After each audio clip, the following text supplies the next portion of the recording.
Real Men Feel with Andy Grant encourages men to allow and express all of their emotions. Despite what you may have been told, all emotions do serve you. Real Men Feel is committed to engaging in discussions that most men aren't having, but all men can benefit from. If you would like a one-on-one conversation to help you get clear on what you want in life and what's in your way of getting there, visit theandygrant.com/talk and book a no-obligation, no-cost appointment.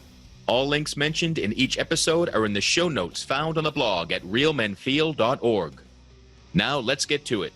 Hello and welcome to another edition of Real Men Feel. This is your host, Andy Grant. I've heard from many men that they have been struggling with their role and their identity. It's just not as clear what being a man means these days, right? Now, my guest today is speaker, writer, entrepreneur, and community builder, Raman Frey, and he is going to explore with us the possibility of a more fluid, contextual identity, and I'm very excited for this conversation. Welcome to the show, Raman. Thank you for having me on, Andy. It's great to be here. Cool. Now, when we first talked, you were stressing that you're in favor of this more fluid notion, and that being a chameleon is really kind of being of service, and that flexibility is really required today. Yeah. Because I think there's this whole like fake it till you make it, and Sure. we're physically putting on masks, and we've lived behind masks for a while. But so why is being a chameleon? Why is that actually of integrity? Yeah. So I think it's a great question. It is there's a lot of muddy water there. I think especially in American culture, because we tend to think of integrity as being the same thing as consistency. In other words, we're given a suggested role, like a prescribed role. If you're a man, you're like this.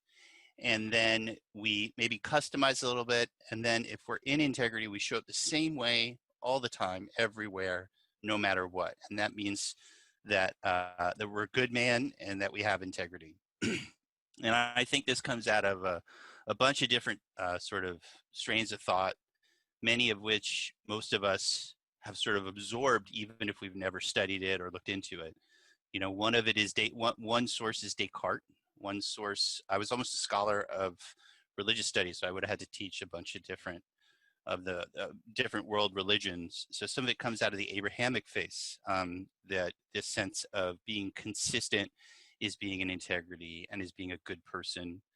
And I think that their reality, especially with the pace of change and shifting contexts, is very different. And so I think it actually caused a lot of pain for a lot of people, because the natural thing to do is to show up differently in each context, right? If you and I showed up in our bathing suits with like floaties at a funeral, that would be inappropriate, right? Gotcha.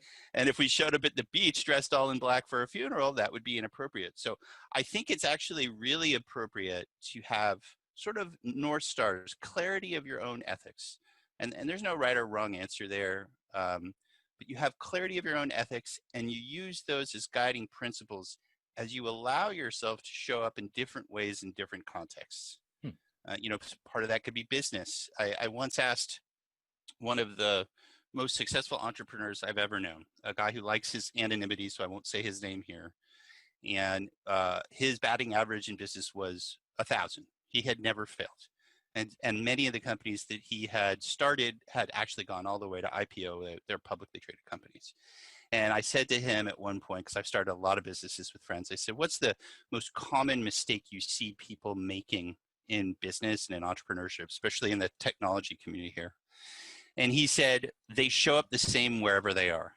In other words, they don't have the self-awareness to, there are certain contexts where you're big and bold and assertive. There's certain contexts where you sit back and you listen and you're in touch with your emotions. And he said that was a big part of his own success. So I think of it that way. I think of it in our relationships with our loved ones, with our romantic partners, with our friendships. If you think you can fall back on a rule of thumb and always be the same at all times, it's going to cause a lot of unnecessary suffering. But if you really pay attention and you're flexible and adaptive, you're actually going to do a better job caring for the people around you and showing up in the appropriate way for that context. So that's what I meant by that. Cool. So is it similar to emotional intelligence and reading social cues? Yeah, I mean, those are definitely both factors. Um, there's also a concept of code switching, where you're in a more formal environment, you behave one way, or in a less formal environment, you behave another way. And I think that it is absolutely possible to, again, yeah, like emotional intelligence and picking up on those social cues. It's possible to show up and adapt, to rein it in. I have a big personality. You probably have a big personality as the host of a podcast. There's times, right, when that's what's best. My mom has struggled with cancer for quite a few years. She's so tough, and I just have so much love and respect for her. But if I showed up for our conversations on sort of her feelings and what she's going through with these treatments, if I showed up with her in the same way that I show up when I'm hosting an event and I'm the MC on stage, that wouldn't work. Um, so yeah, I think we all can give each other permission and give ourselves permission to be different. In this case, different men in different contexts. Um, yeah. Cool. So let's put this back onto men intentionally. And hmm has the notion of what it means to be a man changed over time? Yes. I mean, yeah. I think there's a question behind your question.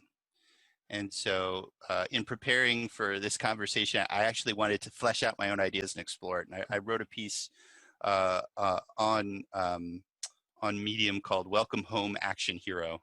People can look it up if they want. I was raised on sort of two sources of dignity, and I know this is common in America, whether we are comfortable talking about it or not. And those two main sources, if you're a straight guy, I think what's called like a cisgender heterosexual guy right now, um, those two sources of dignity have been warrior, and you can be like a noble warrior, right? Protect the weak, protect the innocent. And you could be a kind of brutal, destructive kind of warrior character. In that essay, I call out a character from a play, Stanley Kowalski, in A Streetcar Named Desire, right? He's a brutal man. Both happen in our country, but there's two sources of dignity, that warrior. And I think the other source of dignity is really the provider. There is a hardwired cultural circuit, the connecting how much we earn with how much dignity, and frankly, how worthy of love men feel. The less you earn, and this is a reinforced social norm, I think, the less you earn, uh, often the less you feel worthy of respect, community, connection, all of these really, I think, very foundational human needs. And so I think it's a good time. I think right now, your question about how it's evolving, I think now is a time where all of us should be reconsidering that. And I think we need to make a lot more room, not just for a lot more forms of masculinity, but for a lot more sources of dignity, things we celebrate, right? Not just being a warrior or being a provider. I think in the worst case, actually, providership just turns into a fetish for conspicuous consumption, and that ends feeling very hollow, right? I think, what about, there should be room for men. If I go to Florida and I'm taking care of my mom who has cancer for a few months, that should be something we celebrate. In popular, I'm being a caregiver, and I'm being a good man. And we could come up with dozens of others. Right. So I hope we're evolving in that direction. Right. So is it change? Is masculinity and what's acceptable, or what brings dignity in roles for a man? Yeah. Is it changing so much that you even see that it's changed over your lifetime? Yeah, definitely. I mean, so in that essay, I call out, Arnold Schwarzenegger, there's Sylvester Stallone, Jean-Claude Van Damme, Bruce Lee. When I was an impressionable kid around hitting puberty, right, I wanted to be like these guys, right? And if you look at popular media, popular culture, all these things, the role models have been, I mean, you try to watch those movies now. I don't know about you, but for me, like, they're pretty hard to watch. They're pretty one-dimensional. They really register as comedies now, I think. But a lot of those ideals I took seriously at that time, and I know I'm not alone. I mean, those are very, very popular sort of cultural norms. And now when you look at men, like I sometimes think of Chris Evans and Captain America in the Avengers and stuff like that. And he is way less of a showboat, right? There's a softer, gentler masculinity. He's very like appropriate with female characters and stuff like that. You hardly ever see in romantic comedies men make first moves anymore. So I think like you see this. There's a rolling back of male aggression, for better or worse. I mean, for me, I'm speaking for myself personally. I think we do need. I think boys especially feel it when they're hitting that age. We need constructive ways for them to deal with those feelings of aggression. Boxing and martial arts is a wonderful way to keep it in a constraint where nobody, there's no real emotional or psychological damage that can come out of it necessarily. So I think that I'm kind of rambling here a little, but I really think we're in a process of reevaluating, and I hope we don't come up with one new normal. If it's 10 years from now and there's one new normal and everyone's trying to get there, square peg in a round hole, I think that'll be bad for us. I'd love to see 20 new normals. Cool. If I had a son, that's what I would try to give to him. Nice. I like that, and it really one struggle for men that I see in who I meet and who through podcasting and as clients, guys that seem to want to hold on to a really strict definition of masculinity, if you call it, the man box, or even toxic masculinity is another term thrown around. But the guys that really want to like kind of be in the past and static seem to be having the most trouble with kind of life today. So I love the idea that oh wait, there should be 20 man boxes that you could potentially choose from. Yeah.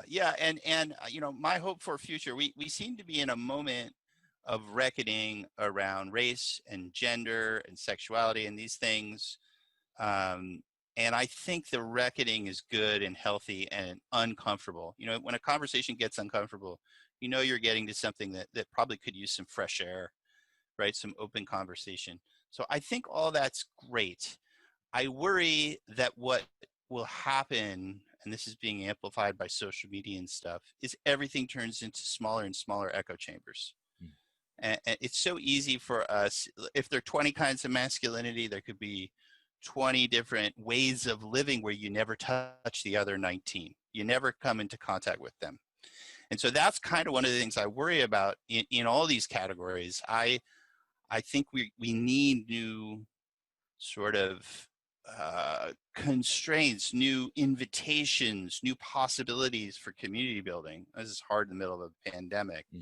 To really spend social time with people who are really different. And I think that's kind of a moral imperative right now, because the trajectory is fragmenting and people are not giving each other that charitable benefit of the doubt, saying, hey, you're not understanding me, but that's okay. Let me help you to understand me. So I hope that coming out of this pandemic, there'll be more and more opportunities for people to connect with people who are very different, gay guys, straight guys, from the North, from the South, every possible gender designation. Like there needs to be a lot less animosity and a lot more understanding. My favorite way to do all that stuff is break bread. I like organizing dinners, usually for 40 people, and we have a speaker and a chef and everything. And bringing people together in that context makes them feel safe. Let's jump to that, because you have good people dinners, right? Yeah. So tell me, how did that come about? And I know COVID has put a stop to it, or I assume it's still a stop. Yeah. But how did it start, and how was it going before everything changed? I think of the community as a little bit. It's like we're in hibernation. So I'm doing more podcasts like this. And I'm grateful to be invited on and have these kinds of conversations. I'm interviewing people from all over the world, which is a nice perk of it being virtual. And I'm doing all this stuff to keep that conversation, that community going. But as of March, we had done maybe 250 events since 2012, early 2012. dinners, overnights, retreats. Corporations would hire me to bring people together to have these deep and meaningful discussions. I thought of them as a refuge from always getting shit done, right? I think that we have been a culture drowning in linear thinking and problem solving. Now that goes for personal and professional lives. I'm lonely. I want to get a date. I'm going to be disciplined and aggressive. Point, click, swipe, go, go, go. 8 dates on Friday, 20 dates on Saturday, 30 minutes each, cycle through, get to the thing. And we do the same thing with raising money, getting a job, hiring people, all that stuff. And so what we end up doing is we get really locked into a more kind of ROI transactional mindset that I have experienced myself, and I know I'm not alone here, as exhausting and alienating. And so I think that's a little bit of a cultural imbalance that we cultivated. And so the dinners were an attempt to bring people together and explicitly say, hey, whatever your agenda is, whatever you're going after right now, good for you. Go after stuff. That's the American spirit. You ask for what you want and you go after it. But what we're going to do tonight at this dinner, or for this weekend at this retreat, or even a week-long event, is we're going to really do our best. When we think of that one thing we're pursuing most ardently, we're going to do our best to put it down and pick it up on the other side. And of course, that's magical. When you put down I'm horny and lonely, of course you end up meeting somebody because you're having an honest conversation with them. You're not always calculating how am I going to get in the other person's pants or whatever, right? If you got a conundrum with your business and you put that down and you have a conversation about something oblique way over here, what time of year do magnolia trees blossom? Oh, that's cool. Angiosperms, when did they, evolve? Blah, blah, blah. So you start talking about something like that. Before you know it, you've built trust and rapport. And that's the thing we often forget. And I hope also coming out of this pandemic, we will remember there's some value in patience. There's value in build trust and rapport before you attempt to do whatever it is. And it could be noble, right? I mean, I had one person come as a speaker, and she had a fantastic charity, and I didn't really prepare her right, and she just kind of hard pitched her charity all night. I believe in her charity. I love her charity. She's doing good stuff, and it really drew into high relief. We need these contexts where we put it down, and so I made sure that kind of thing just didn't happen in the future. I hope we'll pick it up again, on the tail side of this pandemic. Yeah. I love bringing people together like this. Cool. So what makes for a meaningful conversation? How do you know when you're having one, you've set one up, you're in it yourself, or you see other people? Like what are the signs? That's a good question. I'd probably say one of the most important things is psychological safety. And what that basically means is if you and I are in a conversation, you feel safe that no matter what you say, if you are sincere, if you're in integrity, if you're vulnerable, I will not condemn you. I will not judge you. There will not be some punitive or negative repercussions for you after the fact. That in fact, I will meet you with compassion and curiosity. And so we have a bunch of rituals at our dinners that we do. Just they're not rituals. They're just like, this is the way we do things. And they're all little nudges, essentially, in the direction of keeping things discreet, off the record, creating that psychological safety, celebrating that vulnerability, modeling that vulnerability in front of the room of people who are eating, so that they then get that implicit message. When I sit down with these people, most of whom I don't know, and we're sharing stories over dinner, it's okay to open up. So that's one aspect of it. I wrote a whole piece on this because when I start getting asked a question about the community consistently, I always write a piece, and usually I post them on Medium. And so this one was just the Good People Founding Principles, which anyone can see. And there are 8 founding principles, and if you want, I can pull them up and go into them, but they're really all about creating connection, community, building trust and rapport, psychological safety, being curious, getting outside your comfort zone, which is also incidentally conducive to great social chemistry. It's conducive to learning. It's conducive to creativity. When you create a context like that, things really can blossom. But you have to have trust. You have to have people who are going to respect that. Is all this authenticity, the vulnerability, the trust, the safety, is this all part of things that you learned was part of being a man? Is this something trainings that you kind of grew up with? Uh, yes and no. Yeah, I grew up really on a hippie commune. My dad was a Jewish kid from Brooklyn. My mom was a white Christian woman from Ohio. But they gave me an Indian name, and my brother and sister also have weird names, from different cultures, and so it's confusing for people when they meet us. They think we're of a particular ethnicity and we're not.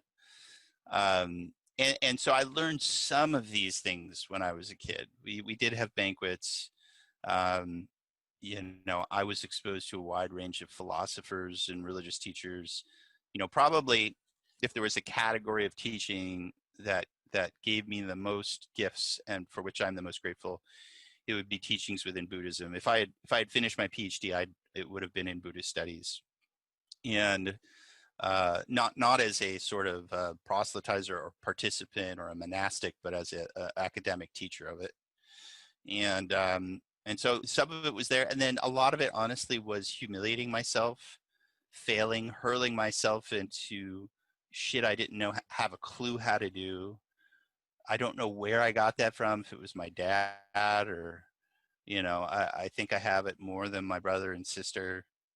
Just I have no idea how to be a fig farmer. Let's invest. If we've got 100 grand, let's put all of it into fig trees and figure it out.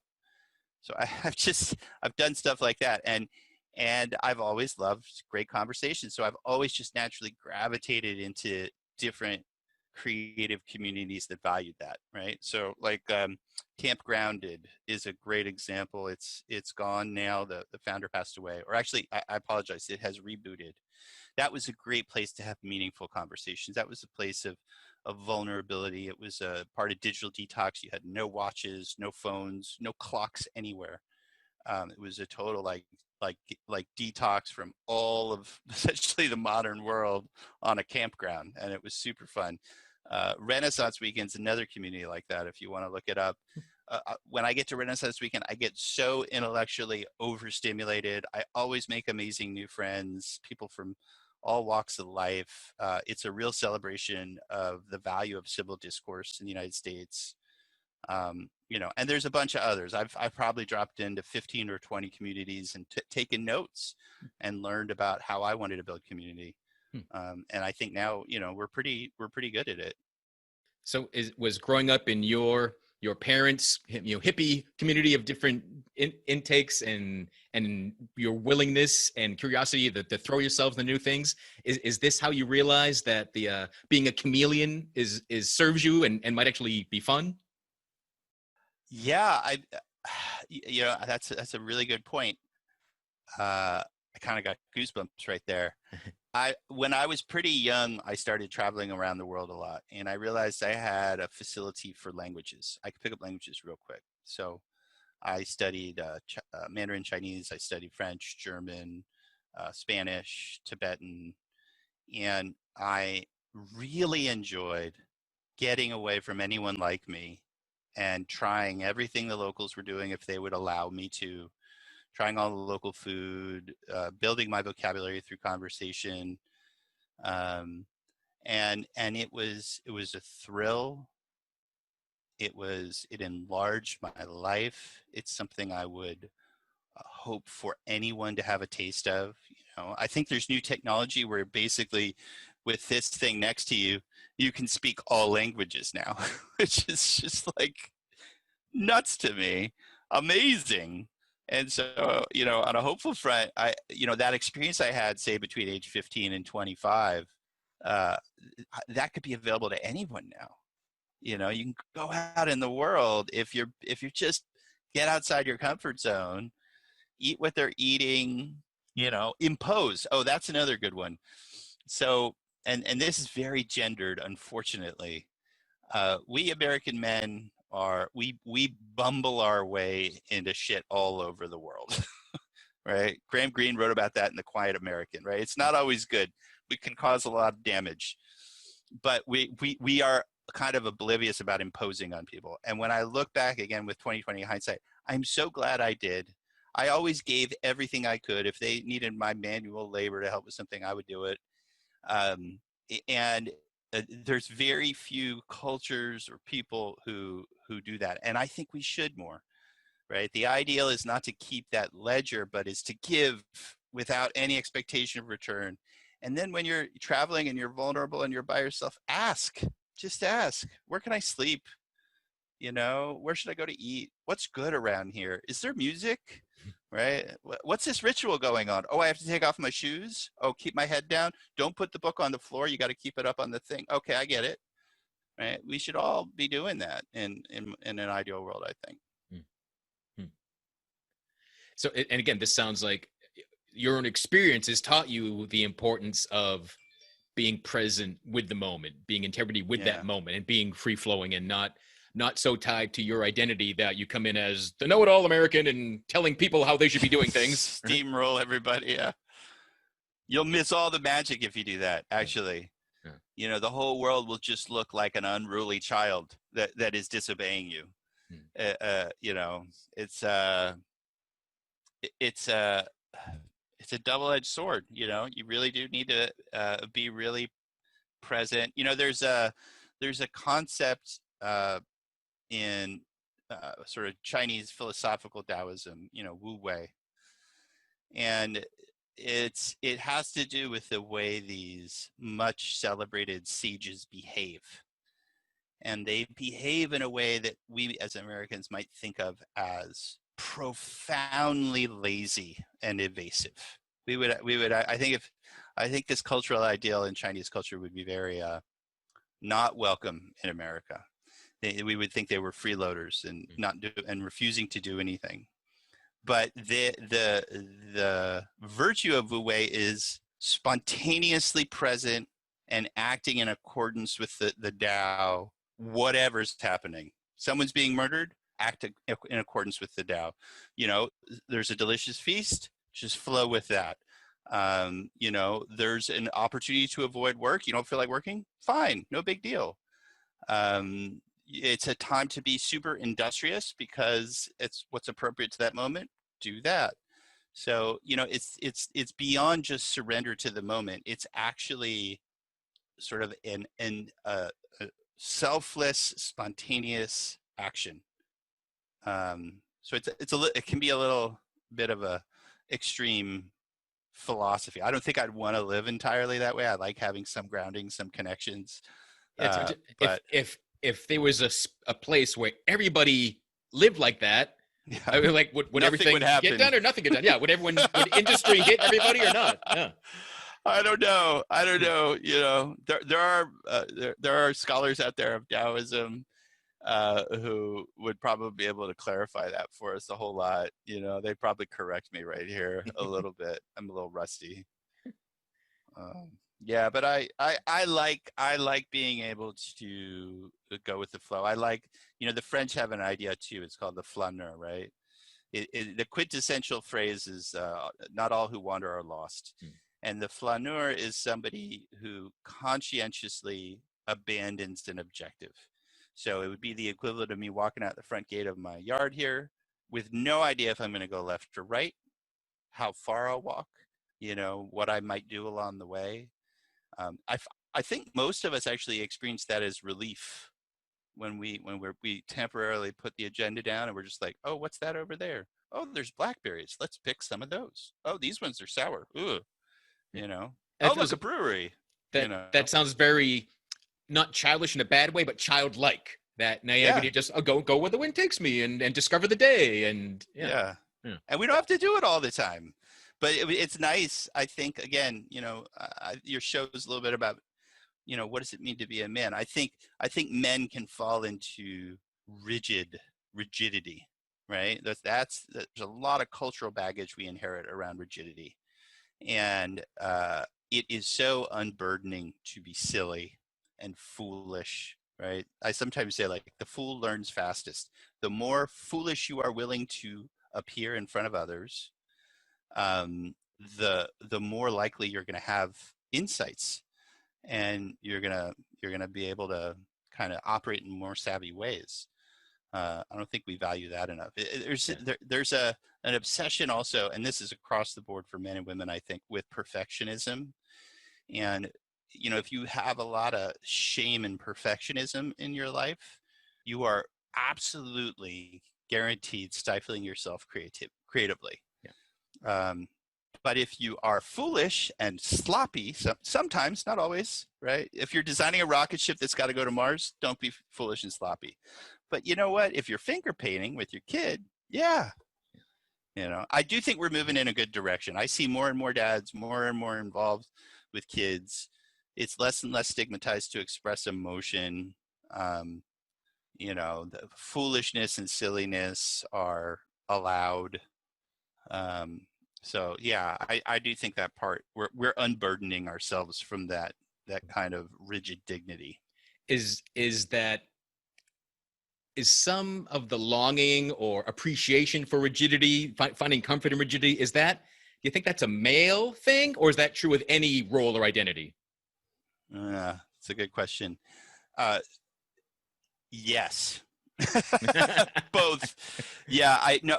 Well, I don't know.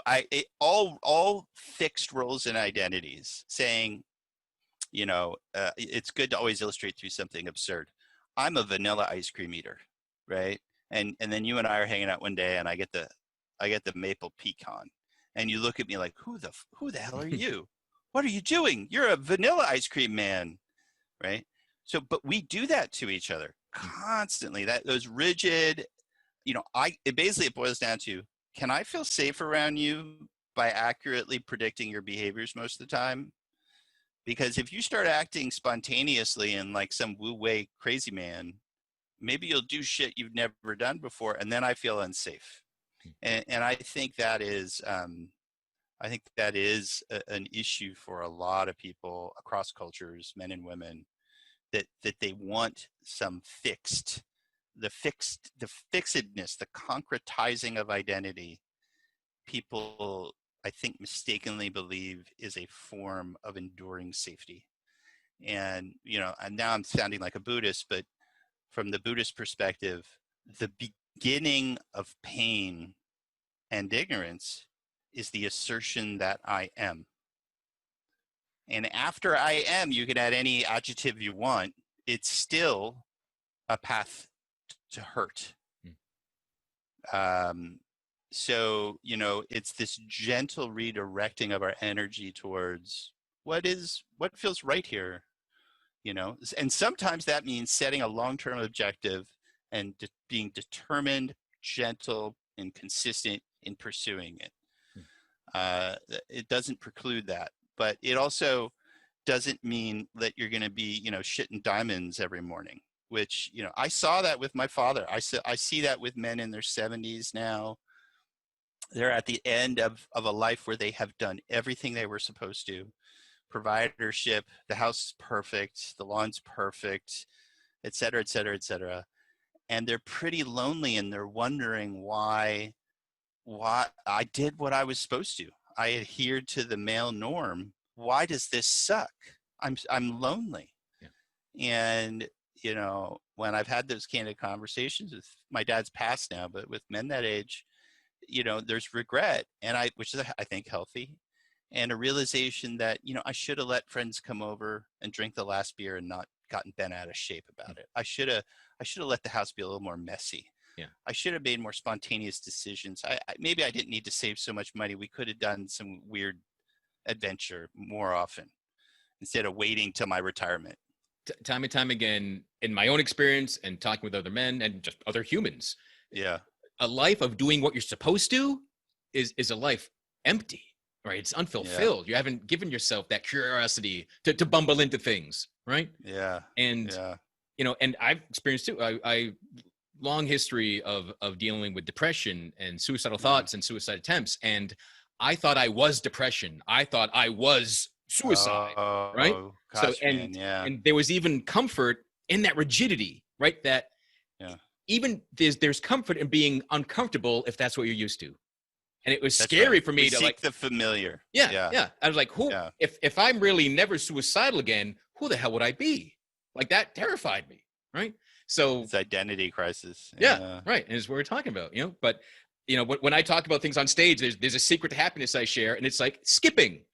And I skipped my mailbox, and I'm like, Right I on. can't help but laugh and giggle and be an idiot. So it goes back to, being I willing to love be that. selfish. Like that'll break down the man box. You're willing to be, you can't skip and pretend to be John Wayne, right? That's right. Yeah. You would I think you'd get along with my mom. My mom does that laughing yoga thing, where like, because it works in both directions, right? And it's in your body. It's kinesthetic, right? If you can bring up laughter, you actually get the same hormonal relief and release. And so, like, there are people who practice laughing, and then when you do that, laughter it comes more easily all the time. Like your skipping thing is a great example. My mom would love it. I'm gonna tell my mom about that. Yeah, but good for you too, man. I mean, I think you just made a really, really valuable point. If we're used to an idea of ourselves that hurts, we can get just as attached to that as dignity or hope. Yeah. Because the people around, even if you don't like it, how everyone reacts to you, you're used to that. People know. People knew to look out for me. Oh, am I getting moody? Is he getting quiet? We better be prepared for a depression phase for Andy. Because usually by the time someone else has noticed, I'm in deep, and I'm not coming up until I hit rock bottom, and I'm sick of feeling this way. There really was nothing someone else could do that I'm aware of even now. Right. Yeah, that's interesting. Thank you. Yeah. And going back to perfectionism, because I have to say, I still am a perfectionist, but I can't remember who said this. I didn't create this, but perfectionism is not, the goal is not perfection. A perfectionist only sees imperfection, right? A perfectionist points out everything that's wrong. So that's all you see. You don't see, this isn't quite my golden vision yet. We need to do, no, wrong, stupid. Nope, that didn't work. Like that's how most people that call themselves perfectionists react. And being a perfectionist is somehow this, not really serving, expanding idea, but it's one that, especially in American society, it's allowable. It's like, good, he's a perfectionist. He's going, but he's going to be hard on everyone, but we're going to get to the promised land. Yes, you're right. Yeah. So again, it's this weird. So if you find yourself being perfectionist, I want you to skip while you're trying to be perfectionist. Maybe that'll break that down. I have read a fair bit of like management philosophy stuff and business stuff and, Good, Great, Built to Last, all these things. And then also business psychology and organizational design. And one really interesting thing that is so easy, or two, that's so easy and so unfortunately rare is, one, ask people what they're good at, help them operate in that zone of genius as much as you can. It's never going to be 100% of the time, right? If you're really good at making whipped cream, sometimes you got to make pickles. I don't know. And then the other thing is that when we're talking about that trust and rapport building and lifting each other up and that positive sum dynamic that really is possible when you have that emotional and psychological safety, is actually, and it can feel really awkward and mechanistic, especially if you're a perfectionist, which is, I'm not going to allow myself to criticize you until I've complimented you 5 times. And that 5-to-1 ratio is pretty magical. It's a rough ratio, but it's pretty magical. If you go 10-to-1, people stop taking you seriously. You just sound like you're just heaping on the gratuitous compliments. 5-to-1 is pretty magic. And if you're doing like 1-to-1, like, hey, Andy, you totally screwed this up, but I like that shirt. If you do that, actually people don't want to be around you. Yeah, I bet. And resent you, So, so I try to remember that. Yeah. And that's like school and career reviews and, none of that focus on that. What are they bad at? We got to focus on what they're bad at and make that better. Like, no, let people run with what they're good at. what they're good at. Yeah. Yeah. I Yeah. think that's the book is Strength Finder, right? That's Yes. the Strength Finder philosophy. Yep. Yep. That Yeah. I read and took that test many times, and I was very depressed. And it gave me all these things, and all the things it said were strengths. Like I thought that was a weakness. I didn't know that's good. Like it was really. Did you believe it though? Did you believe it? Boy, in the moment, it just cracked me open to possibly. But now I really believe and own all those things it told me. Oh, that's great. Yeah. That book helped me a lot. I totally recommend those tests. Yeah, cool. Now, you write a lot. You shared a lot of articles with me. I want to kind of jump to a few. One thing you shared was something you wrote called "What's Important to a Father." Yeah. So, off the top of your head now, what's important to a father? I had my daughter's 10 and I'm divorced, and her mom took her to England very much against my will and managed to pull it off. So that's been the hardest thing in my whole life. And we had a conversation this morning. If I could be with her more and be more of a hands-on dad, I would say a specific kind of resiliency. There is a risk-averse kind of resiliency, and there's a risk fetish kind of resiliency. There's the person who's always trying to hurt themselves and the person who's always trying to bubble wrap themselves. And I think in the middle, there is this person who's always trying new stuff. I wonder how good I could get at rock climbing. And really pushing to see, and then falling down and getting back up. And I think of that as a meta skill, the ability to be totally humiliated, to risk everything. And, I remember at one point I had my divorce and then difficult breakup with my business partner of 10 years, the second divorce. And so 2 divorces in a row, that was the most depressed I've ever been. And I had maybe 6 figures of debt. It was a very, very dark moment. And I didn't have a lot of people to support me, and I was having panic attacks and stuff, and just trying to put one foot in front of the other. If I hadn't had a really good psychologist at the time that I could turn to, I don't know how I would have made it through that time. And running, I would just run all the time. I had just done a marathon and some half marathons. Yeah. But yeah, resiliency, that kind of resiliency, that ability to pick yourself up, to ask for help, that's part of resiliency. Like what you were saying about yourself, like don't take that Seneca stoicism too far. Sometimes you can't, there's no bootstraps to pull up. Yeah. You're going to need 2 shoulders under your arms if you're going to stand again. Yeah. So those are things I think about as a dad. Yeah. And there's a piece you wrote about your dad, and kind of at the end of it, you said you had finally figured out how to let go of the largest obstacles that you had placed in your own way. So can you name what those obstacles were, and do they still feel the same? Like, was that accurate? Yeah. What you thought they were, is it accurate now years later? So I think I wrote that 7 or 8 years ago. It was after my father died, after he passed away. So I don't remember what they were, but I think I do think the principle has proven true, not just for me, but for most people I've cared about and gotten to know well.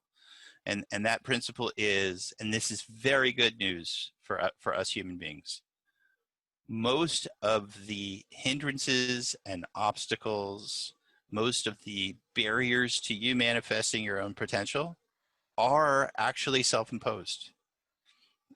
It is also true, and you have to have discernment. The universe is going to impose limitations on you. You and I are never playing in the NBA. No, sorry, right? We're just, it ain't going to happen.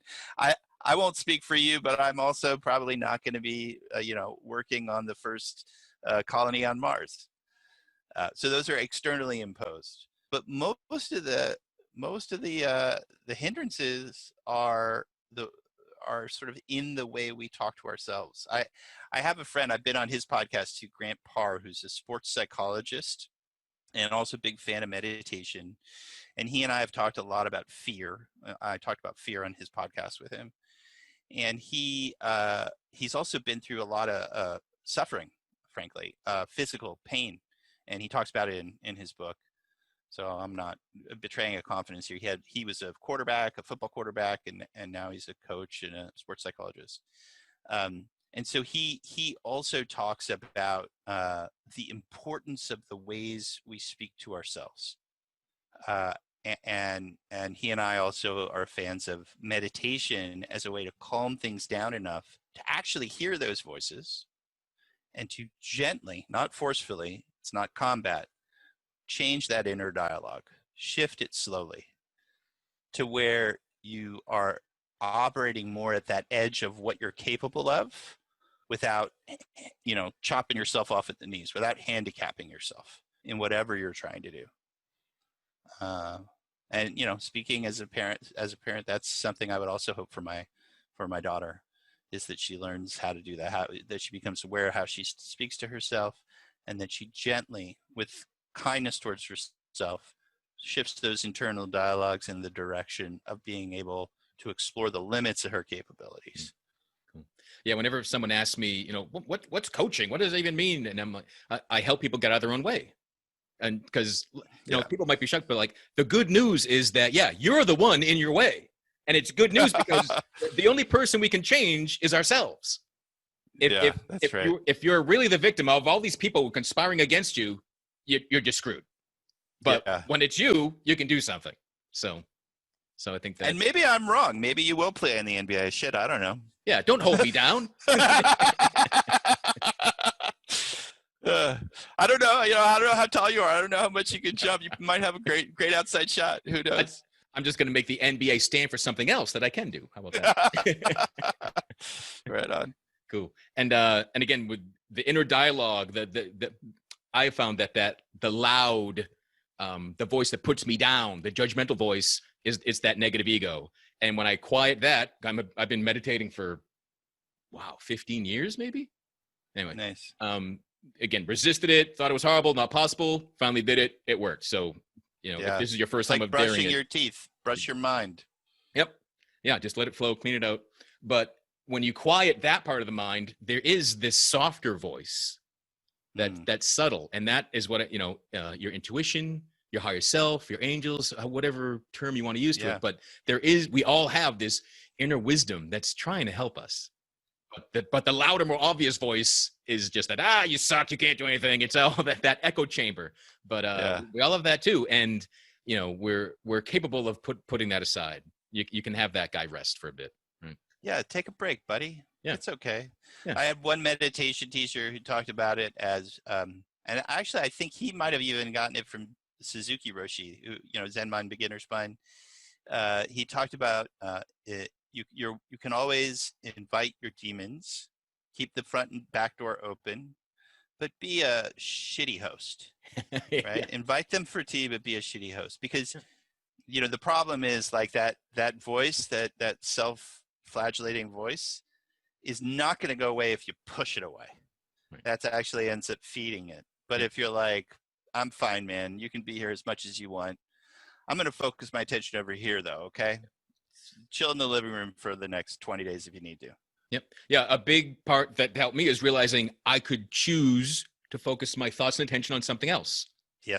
Right. That's freedom. Yeah. Yeah. Notice the rumination. And instead of thinking, oh no, I'm stuck here, this is horrible, it's horrible. Like, oh wait, I can just like step aside and get out of my way. Right. And it works. So it works for a lot of people. It doesn't work for everybody. No one thing in my experience works 100% of the time for every person.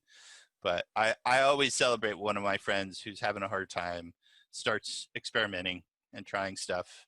And if they do it enough, they're going to find stuff that works for them. Right. Yeah, that's the key. That's one of the books I've written is called Still Here, How to Succeed at Life After Failing at Suicide. And it's everything I wish I knew at like 17 years old. And it's keep trying, doctors gave me a diagnosis, here's a pill. And pill didn't work. And that would make me more hopeless and helpless. I didn't realize, oh wait, there's an infinite world of things to try, from Yeah. pharmaceuticals to meditation to exercise to energy work to coaching to Yeah. therapy. Like, all right, and just because you haven't found it yet doesn't mean you're helpless. Yeah, that's right. That's Which beautifully yeah, said. and it goes back to resiliency, right? Yeah. Nothing new. And being a chameleon. We're full circle. Cool. Yeah, being a kind and gentle chameleon. There's also, I mean, and that's where people get a little bit of trouble. And I should really clearly like discriminate here. There are people who are conscientiously deceptive, and that is different, right? That is not spontaneously present, Right. kind of with this joyful curiosity. That is really just treating people as a means to an end, and kind of that psychopathic or sociopathic Gordon Gekko greed is good attitude. Yeah. That's very different. Right. Well, yeah, that's no opposite of authenticity, not being vulnerable, being manipulative. Yeah, just self-focused, out for your own good, rolling over people. Yeah. Yeah. All right. So we're against that.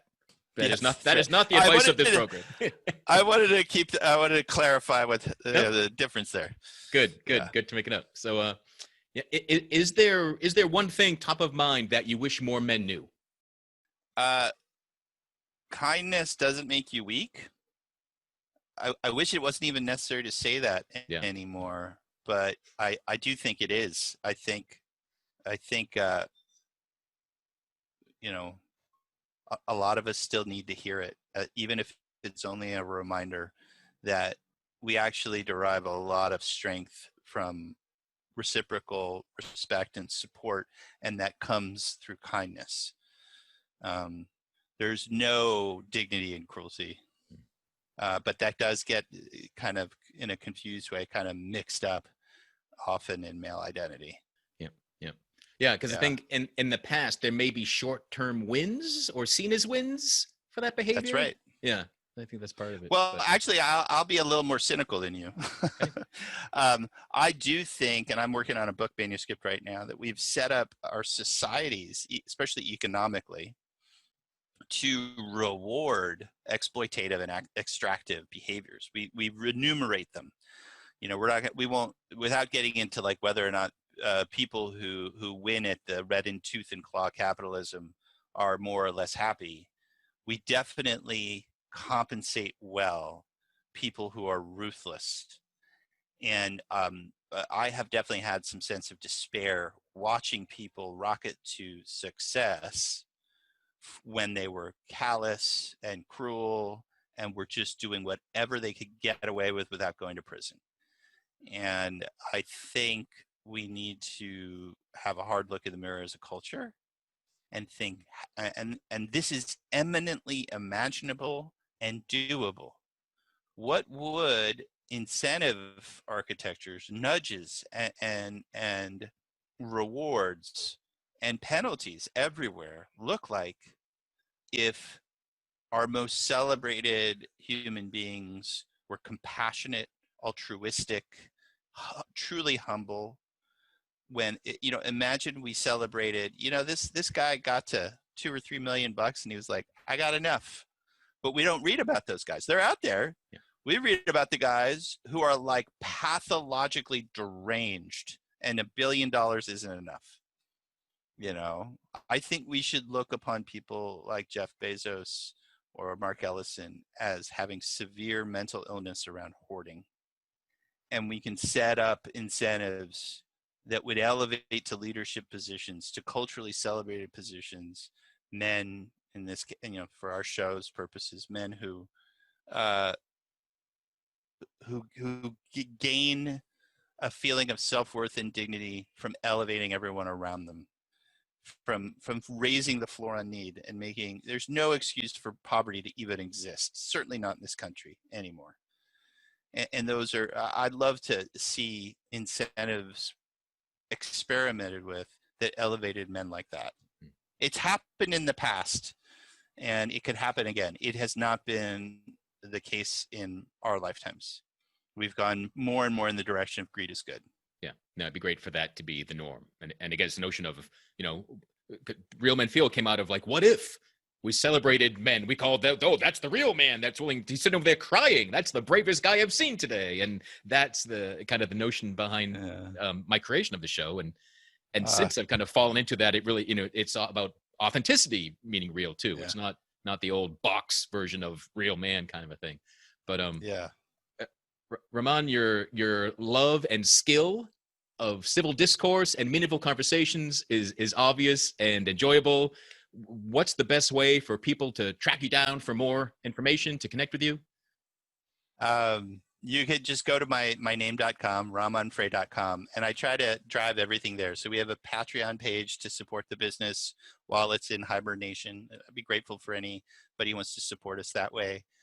You can go to goodpeopledinners.com to learn more about the events we were doing before COVID. And you can find me on Medium. I'm posting more and more interviews, more and more articles. I'm really having a wonderful time realizing that there are fascinating and diverse people all over the world that I can very easily interview now. Whereas before I was doing all these events in person. So I had to either bring them here or time it for when they were visiting or things like that. So any of those places is great. Great. So now I've discovered you can have a snack and get on Zoom and it's all good. It's like a little bit like teleportation, you know? Yeah. I'm on that new Clubhouse app too, which is a wonderful place for really interesting conversations. And it's like, you can just bounce in and out of room. It's like teleporting between rooms at a conference or something like that. And then you're sitting in the audience and you're like, oh, this is pretty interesting. Oh, I have a contribution or a question. And then you just teleport onto the stage and you do your bit and you can sit back down or leave the room. So, we're inventing some really interesting ways of dialoguing. I'm excited. My partner, my girlfriend, is involved in Virtual Burning Man, which is next week. So she's part of the whole crew that created, it's a multiverse, many different universes. So it's just like this infinite playground, all online. And hers is called the Sparkleverse, and it was created by the Co-Reality Collective. Really playful, fun, in the spirit of Burning Man, all kinds of cool, weird stuff. I'm sure they're going to have all kinds of secret rooms and stuff like that. Awesome. We'll have, again, thank you for your time. Thank you everyone for listening. We'll have links to all the websites, the books, the programs mentioned. I'll try to capture it all in the show notes at realmenfeel.org. If any of this has hit you, if you're not feeling comfortable, if you want to get out of your own way, glad to have a conversation, visit theandygrant.com/talk, and we shall talk. Imagine that. And until next time, be good to yourself. Thank you for listening to Real Men Feel. Contact us at realmenfeel@gmail.com. Join the private Real Men Feel Facebook group at facebook.com/groups/realmenfeel. Learn more about author, coach, and healer Andy Grant at theandygrant.com. If you enjoyed this episode, it would help us greatly if you gave a review wherever you are listening right now. It takes less than a minute and helps other people discover Real Men Feel.